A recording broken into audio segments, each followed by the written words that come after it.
Good citizens, I am delighted to see that my well-remembered play, The Tempest, will soon be taking to the stage at your beloved Stratford Festival, in a town that celebrates my life's work. A true honour indeed. While I'm no longer with you in person, I feel a spiritual connection to your community, and thus am compelled to share a few words of wisdom. In The Tempest, I set down the line, "What's past is prologue." By this I meant the past is not behind us. It is a guide to what comes next.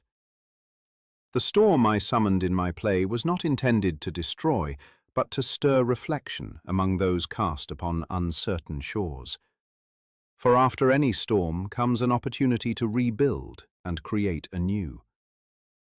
The aftermath of a storm initially leaves one bereft in the midst of ruin, leading to tests of judgment and debate over competing visions.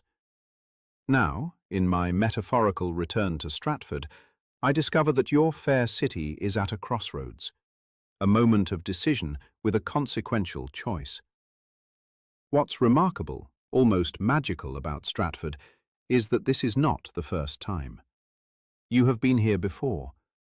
When the railway and industrial barons sought to occupy the banks of the Avon River, you chose the river. And that decision shaped the Stratford we know today.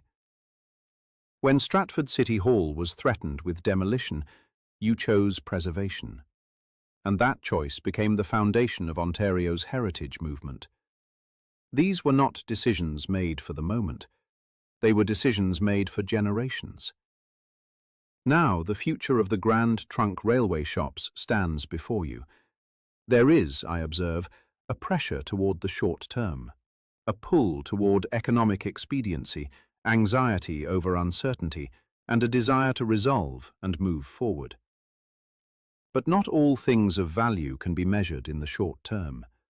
Not all outcomes can be judged by immediate return. Some decisions must be weighted in decades, even centuries.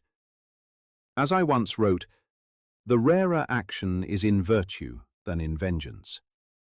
In this moment, virtue may lie in restraint, in patience, and in the careful consideration of what may endure. For Stratford is not merely a place. It is the result of choices made with foresight and sustained by imagination. As I reflected in The Tempest, we are such stuff as dreams are made on.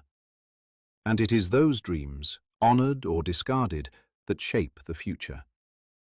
And so, I ask, what future will this decision create? The stage is yours now, Stratford.